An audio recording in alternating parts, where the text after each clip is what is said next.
Hello. How are you doing today, George? I'm doing well. How are you? Absolutely fantastic. Are you out on the road right now? No, I'm not. I didn't get to go do the show because I got the COVID. Oh man. Oh man. So the Yeah.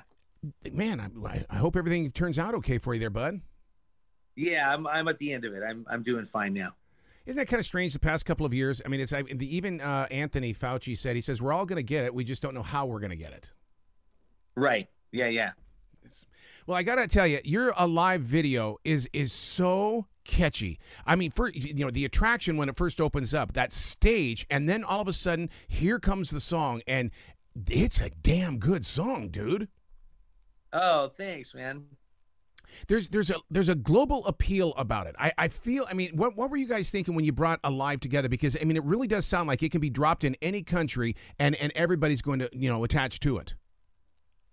Well, I think a lot of it was kind of, in a weird way, feeling like we'd made it through something, even though we're all still going through it and there's still a pandemic and I've got COVID. I mean, just kind of like we made it through that initial horrible wave. It's so interesting that when COVID first broke out in March of 2020, I was wondering about how it was going to change the face of music. How would the writers write, and what would the poets be saying as well? And I love the way that everybody is embracing this moment.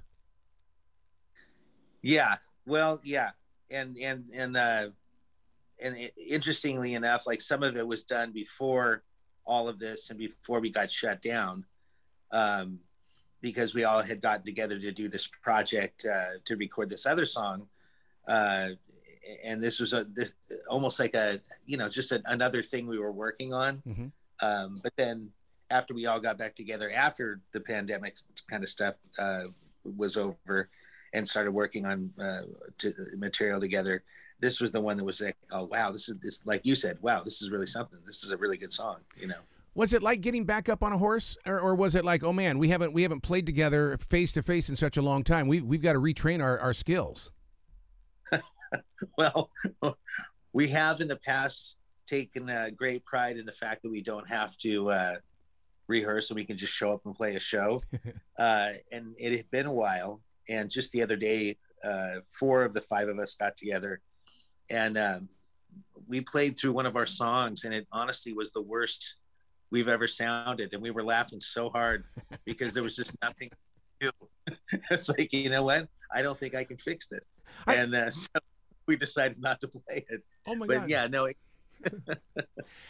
To me, I like creative messes like that, because from a creative mess comes a new chance that you take in a song, which is the reason why I love live music, because it doesn't have to sound like what was on the record, man. I mean, it let me hear my song.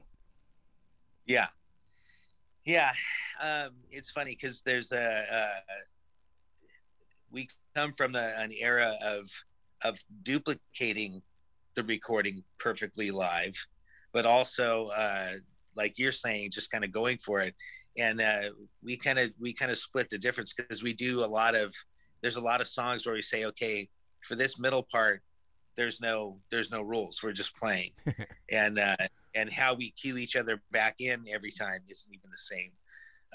And that's kind of fun, because it does allow us to just, kind of improv a little bit and just, have more fun with the live music, live moment. Do you still feel like you're in that teenage garage band? Yeah, a lot of times. Yeah. I mean, what was your very first guitar? I mean, because that's the one thing that a lot of people, we don't get to hear that story, because there's no such thing as an inside sleeve of an album anymore. Well, for me, it was drums. Yeah, drums. So you physically, because I've met so many people that start on guitar and then move to drums. So wow, you actually started there. Yeah. Wow. Did that drive your parents crazy? No, I had a dad who was a bass player, and so I think selfishly he bought me drums to have someone to jam with at home. You know how those bass players are. Yeah. So let's talk. Let's talk about that video. Is that staged for real, or is that eye candy? Oh no, that's for real. And anyone from our area knows exactly where that is. And I would hear stories. I never got to do it myself, but all through the 90s, the local drummers would take their drum sets up there and just practice, because there was nowhere to practice in town without bugging your neighbors. Right. Um, so that was a spot for that, and for watching sunsets and all that kind of good stuff. Just the colors of it. I mean, it's such a piece of art. And I know that listeners are going to go to the video, and all of a sudden there's going to be like a gigantic caravan of people that want to, experience it. Right. Yeah. Yeah. Well, it's the thing that it is that we grew up with, that I recognize right when I drive up to it.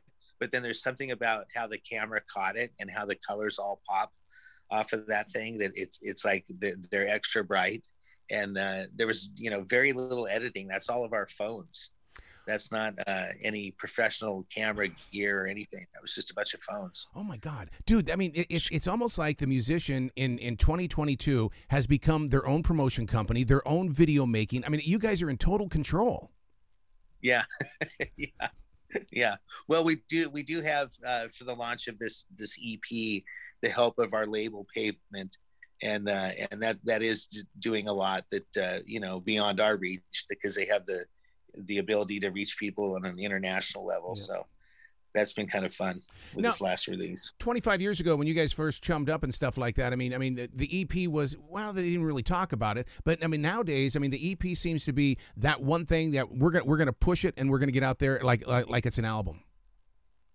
Yeah, and I think most of that's because the consumer doesn't necessarily buy the 12 to 13 song release anymore. They buy one or two,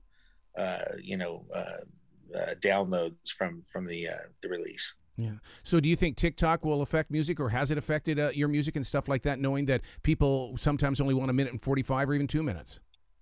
Well, I would like for one of our songs to take off on the TikTok, because it is funny how many songs that I hear about from my kids that are from TikTok.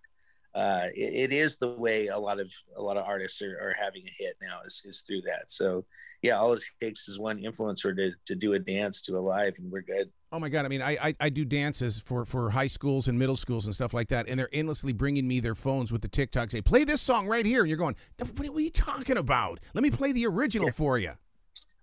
Right. Right. So, I mean, the history of the band and the history of the company, I mean, A&M, I mean, you guys are really hooked up with some serious, record history makers. Yeah, for sure. Yeah, we got into that last kind of like big budget 2-inch tape. Oh my God. Use the big studios and we got into at the tail end of that. And it was fun. God, what a flashback. You saying 2-inch tape. I mean, it has been a long time since I've been in a studio like that. Everything now is Pro Tools. Right. Yeah.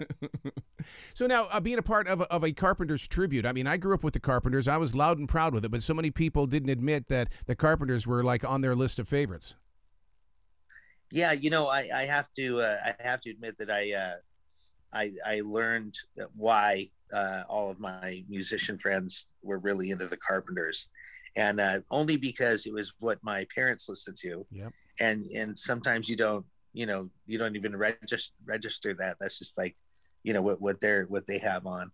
But then in listening to it, and especially listening back, knowing she was singing and drumming, and why she left some of the spaces she did and the fills that she did. Her fills are actually pretty awesome as far as drumming goes. Yeah. I've been with Richard Carpenter. He is one of the funniest people you will ever meet. I mean, he is so quick-witted. Yeah. And a creative mind and spirit. I mean, and that's one thing I love about musicians, is that you never really walk away from it, do you? You're constantly hearing sound. Oh yeah, for sure. Yeah. And rhythm, and yeah, for sure. So what's the next step for you guys? I mean, we got to get you healthy and get you back out on that road. Are you starving for it? Because knowing you've got to be. Oh yeah, I am. I mean, the last show I played was November, and that was the first one since the shutdown. So yeah, I'm ready, and we've got a summer with some shows, so it's good. And huge shows at that. I mean, I saw the tour schedule. My God, you guys are going to be playing with some serious people.